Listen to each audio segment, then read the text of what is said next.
Vamos lá, a gente vai ver agora integral de funções vetoriais aqui e basicamente funciona do mesmo jeito que os limites e as derivadas funcionam. A gente vai fazer o seguinte: se você tiver uma função r de t, que é uma função vetorial cujo as funções coordenadas são x de t, y de t e z de t, e essas funções são integráveis, então a integral dessa r de t dt vai ser a integral de cada uma das funções coordenadas. Tranquilo, hein? Beleza, então recai na integração que você já viu anteriormente, certo? Eu vou fazer aqui pelo menos 2 exemplos, ó. Mas não tem nada de novo, certo? Se a gente tiver, por exemplo, essa função r de t, dada por 2 cosseno t, seno t e 2 seno t, por exemplo, 2t, né? Vamos calcular aqui a integral de 0 a π sobre 2, por exemplo, dessa r de t dt, certo? Olha, para isso, pessoal, a gente só vai calcular a derivada coordenada, a integral, melhor dizendo, coordenada, certo? Então, esse cálculo que a gente tem que fazer aqui, na prática vai ficar esse aqui, ó. Fica a integral de 0 a π sobre 2 de 2 cosseno t, né? A integral de 0 a π sobre 2 de seno de t dt. E a última lá é a integral de 0 a π sobre 2 de 2t dt. Só isso. Aí, rapaz, só isso mesmo. Aí, olha, se você for fazer essa conta, esse 2 sai, né? Porque ele é uma constante. A integral do cosseno é seno, né? Aí aqui fica de 0 até π sobre 2. Essa integral do seno é menos o cosseno. De 0 a π sobre 2. E essa última, o 2 sai, né? Enfim, a integral de t é t ao quadrado sobre 2. Aí vai acabar cancelando, né? Aqui, ó, com esse 2 de cima, né? Então fica só t ao quadrado, né?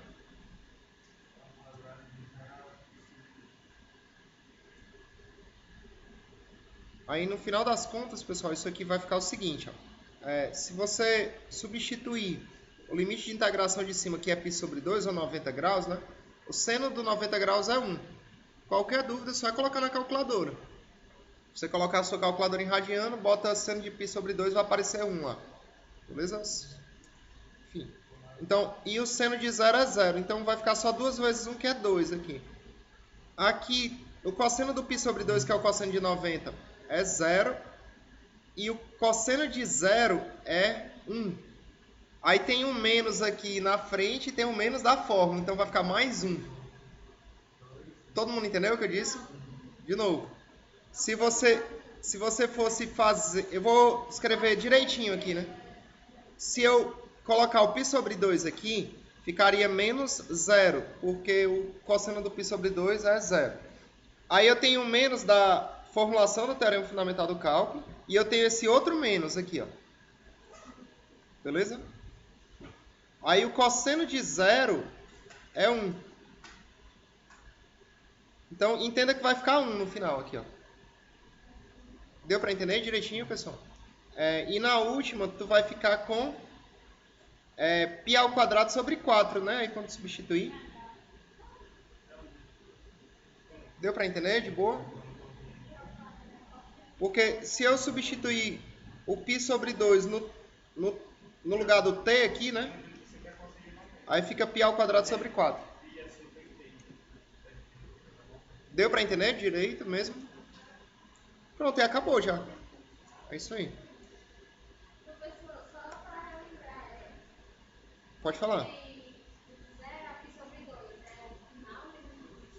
Final menos inicial. Beleza? Isso aí, na prática, a gente está aplicando o teorema fundamental do cálculo. A gente está integrando, calculando a primitiva é a função que derivando dá de dentro. Depois que eu acho essa primitiva, aí eu substituo o limite de integração de cima e subtraio do de baixo. Beleza? Tá, vamos fazer mais um aqui, ó. Se, por exemplo... Como é? Foi o cosseno de 90 graus. Cosseno de π sobre 2 é 0. Se eu colocar aqui... Cosseno de 0 é 1, perfeito. Rapidinho, ó. Vou colocar aqui a calculadora para a gente fazer junto.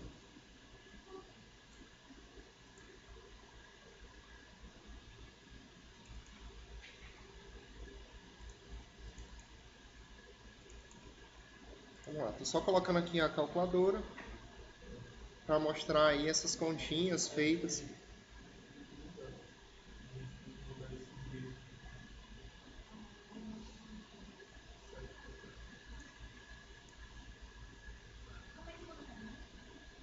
Só mais um instantinho. Deixa eu adicionar ela aqui agora.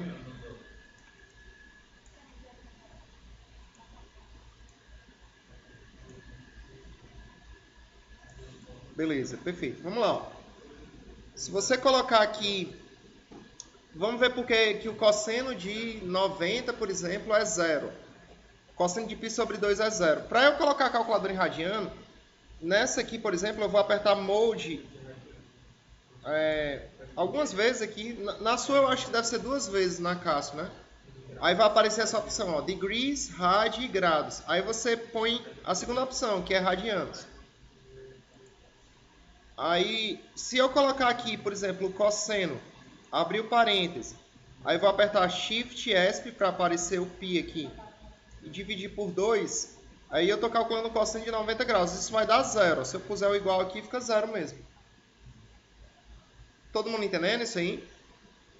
Agora, se eu colocar o cosseno de 0 aqui, aí vai dar 1. Todo mundo entendendo, pessoal, mesmo? De boa? Certo, né? Vou tirar aqui, ó. E...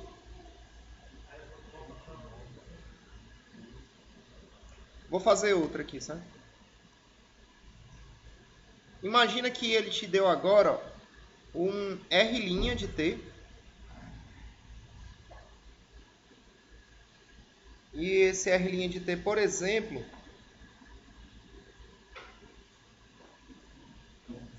ele é expresso como sendo t ao quadrado i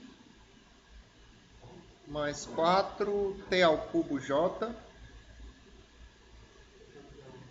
menos t ao quadrado k. E ele falou também para ti que o r de 0 é igual a j.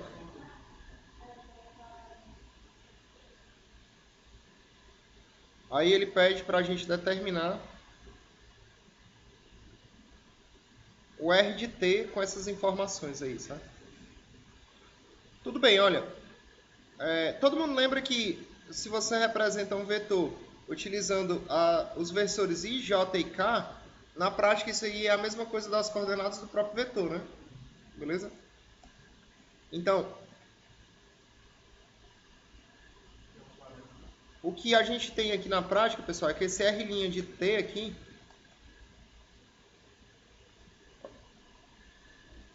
ele é igual a t ao quadrado, 4t ao cubo e menos t ao quadrado, certo? Porque está sendo representado com a base canônica, né? Hein?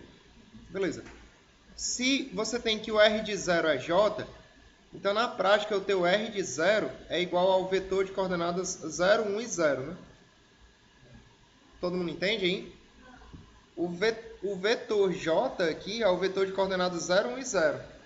Esse vetor I aqui é o vetor de coordenadas, por exemplo, 1, 0 e 0, né? E esse vetor K é o vetor de coordenadas 0, 0 e 1, né? Todo mundo entendendo aí? Esses aí são conhecidos como os versores dos eixos x, y e z, né? Tá certo, pessoal? Ou não? Não, na prática isso aí é geometria analítica ou álgebra. Tem que ter visto isso em algum lugar. Vocês lembram disso aí ou não, pessoal? Querem que eu dê uma lembrada disso aí? Ou não, também? Vocês que sabem. Hã? Hã? Tá. Esses versores aqui, pessoal, I, J e K, eles são conhecidos como sendo a base canônica do R3. O que esses caras fazem? Ó? É o seguinte. Quando você tem um R3 aqui,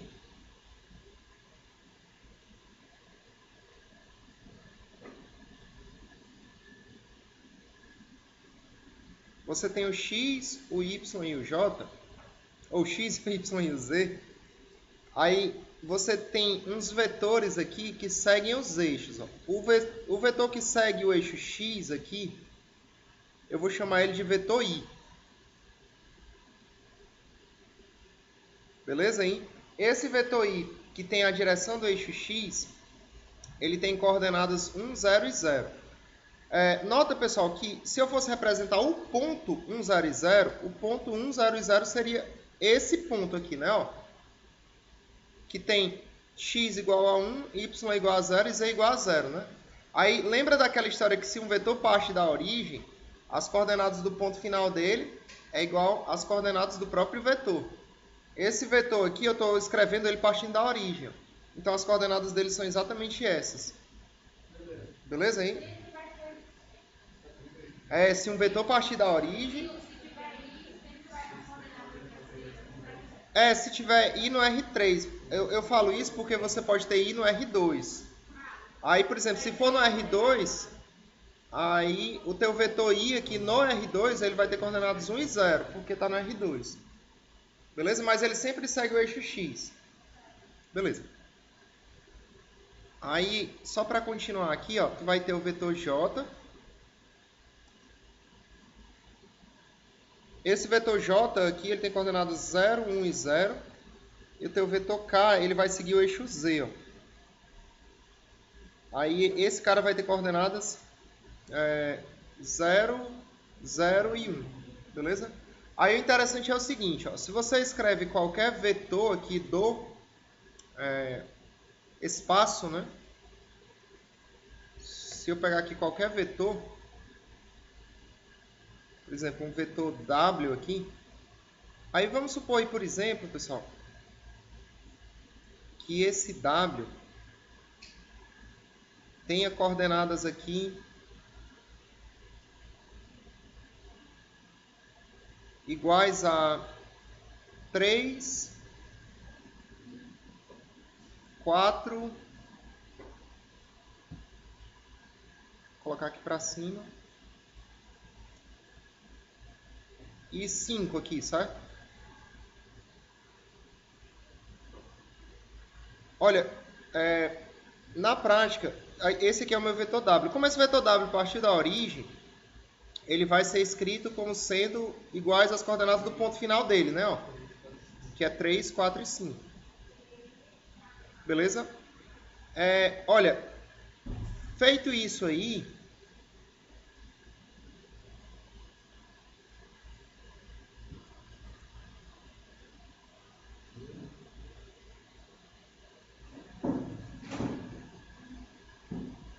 beleza.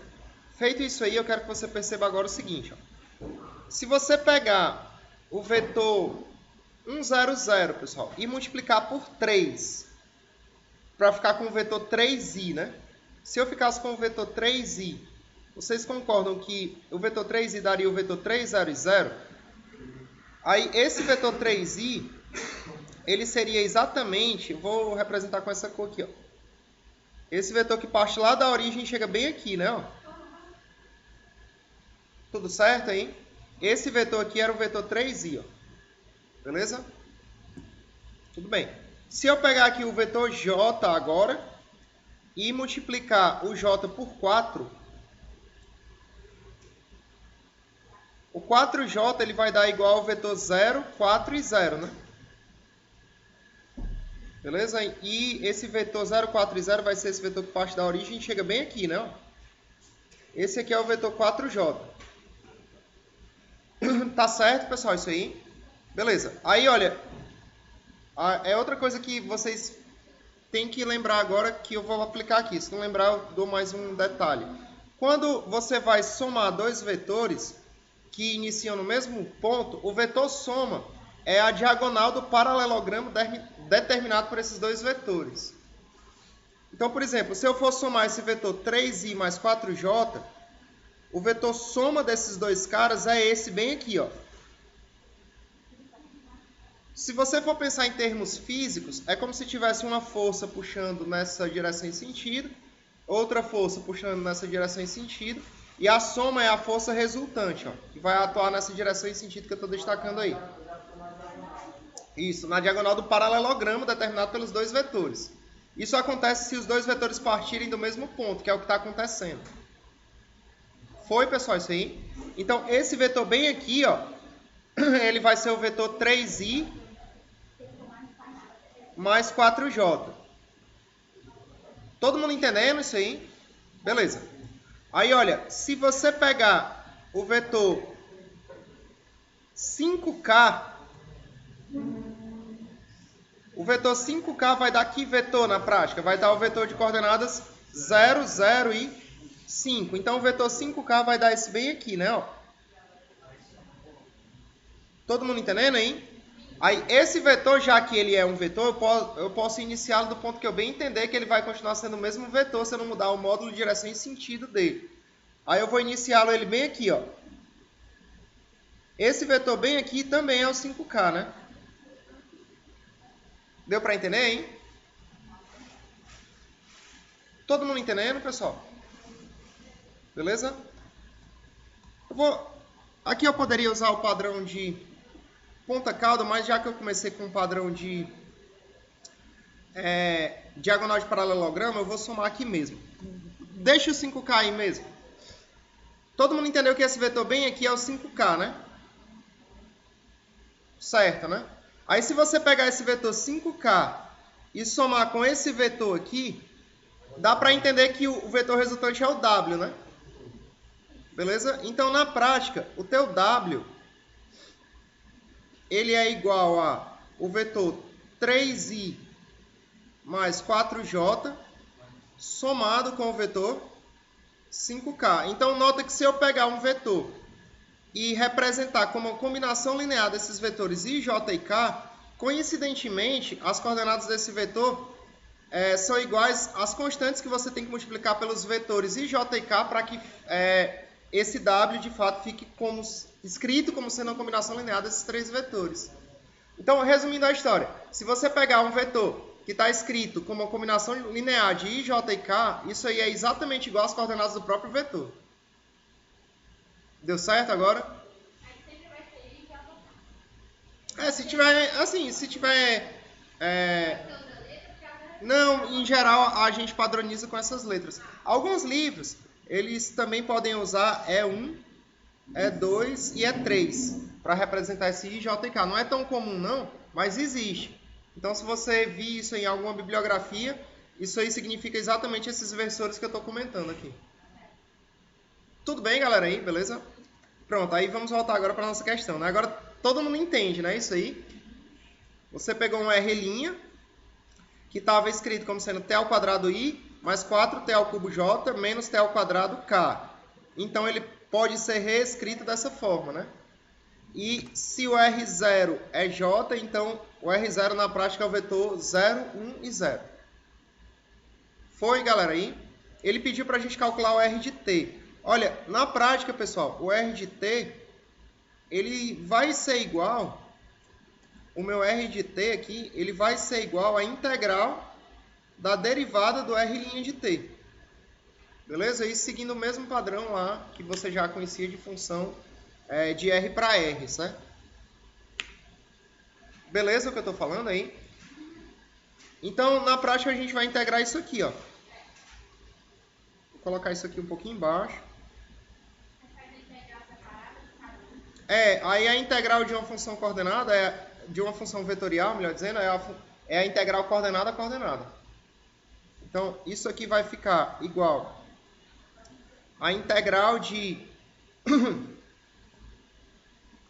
Deixa eu pegar só aqui a função, né? A nossa R' de t é essa bem aqui, ó.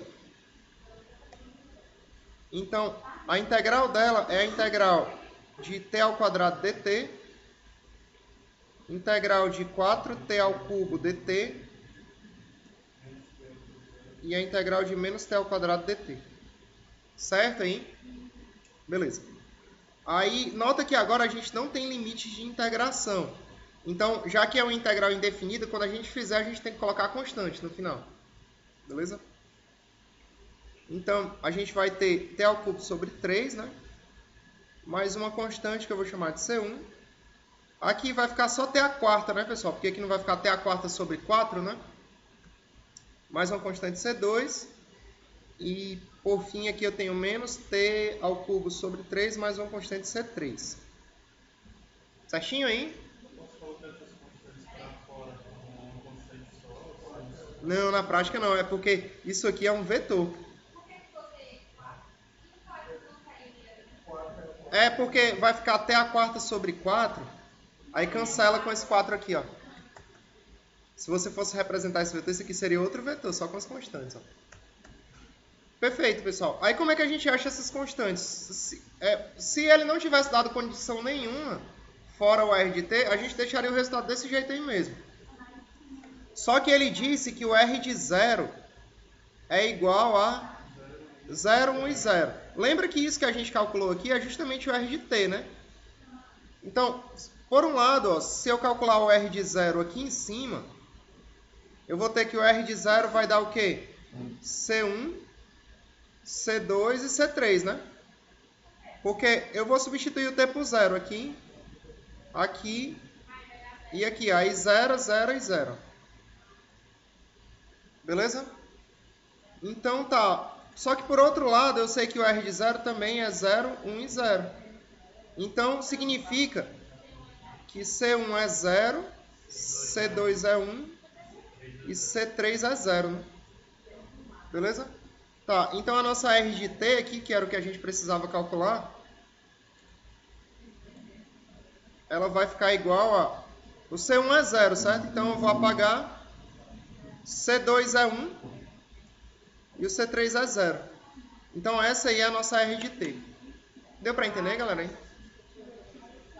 Né? Olha, contextualizada, pessoal, isso aqui seria o seguinte. Ó.